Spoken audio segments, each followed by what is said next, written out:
Okay, in this lecture we're going to talk about rules for exponents. Okay, we already know that if I have, say, something like 2 times 2, I get 2 squared. Or 3 by 3 by 3, of course, is 3 cubed. So this is exponent notation. So let's suppose I take 2 by 2, alright, which is 2 squared, and I multiply this by,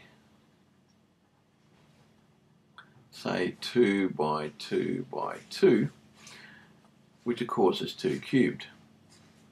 Then of course 2 squared by 2 cubed is simply equal to 1, 2, 3, 4, 5, so it's 2 to the 5. So this leads us to our first rule, and that is that if I have some number raised to a power of n multiplied by another number, the same number I should say, multiplied to the exponent of power of m, then we simply add the exponents. Okay. All right. So this is called the addition rule for exponents. Okay, or the product rule. All right, for a base a. So notice that this here is the base. In this case, it's 2, base 2. This one over here was base 3. And so if I have a to the n, this is base a.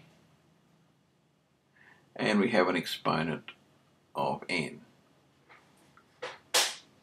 And that's how many times a is multiplied by itself. All right, number 2, the second rule we have, right, is going to be the subtraction rule, which of course here we have a to the n, and if I divide it by a to the m, then this is simply a to the n minus m. Okay. Right, so let's do a couple of examples of these.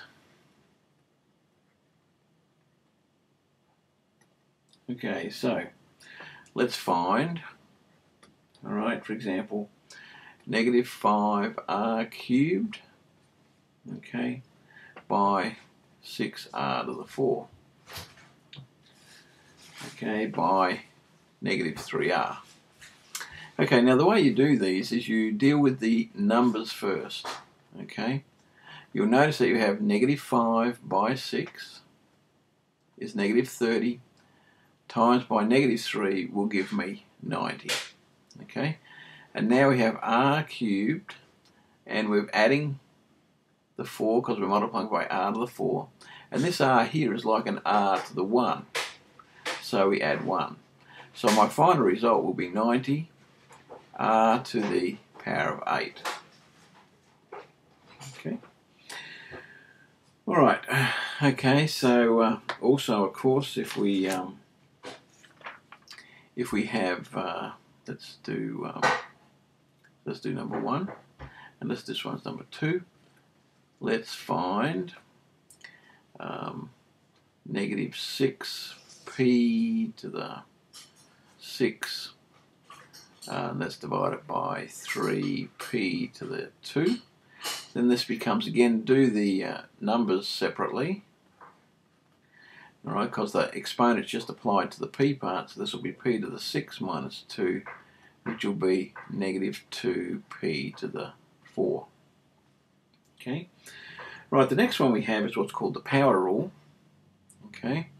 So rule number 3 is the power rule.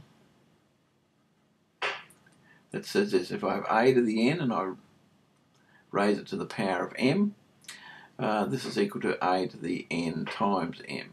Now you can see how this works, because I have 2 squared, and if I have it cubed, this is actually 2 squared by 2 squared by 2 squared, and by our addition we'd have 2 to the 6. Right, so let's do an example of this.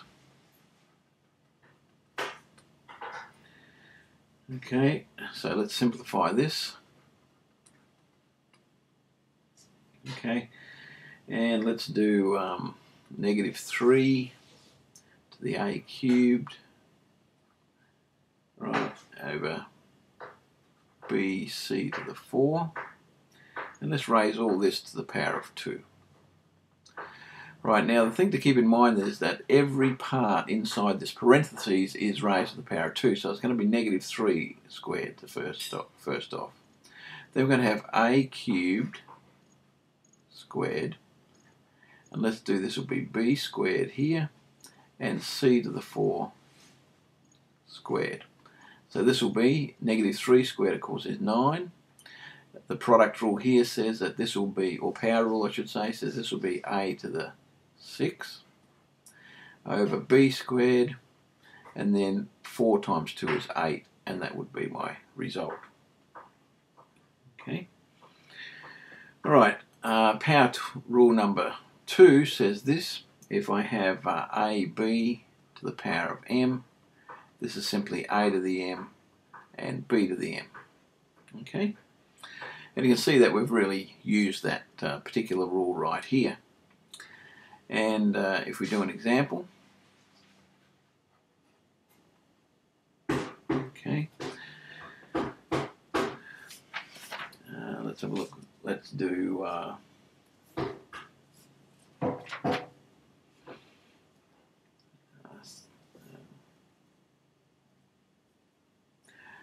let's simplify 2 to the 5 y cubed to the 4.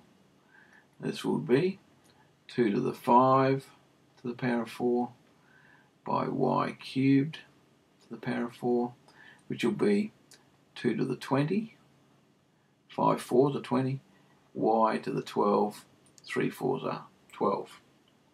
Okay, and finally, well, second last here we have power rule number 3, which says that a over b to the m is equal to a to the m over b to the m, and we sort of use that in this one here as well. So again, if we use an example, okay, so let's suppose that I want to do simplify negative 2m to the 6 over t cubed z to the 5. Then this would be negative 2 to the 5. Make sure it's with a parentheses. M to the 6 to the 5 over t cubed to the 5 by z to the 5. And of course this will be 2 to the negative 5 will be negative 32, m to the 30 over t to the 15 by z to the 5. Okay, one last thing to remember, alright, is first of all that b is not equal to 0 in this particular rule here, or we'd be dividing by 0. And finally, if I have a and it's raised to the power of 0, this is always 1. Okay, so in other words, if I have 4 to the 0, it's 1. Okay, and if I have negative 2 to the 0, it's equal to 1. Any number raised to the power of 0 is 1.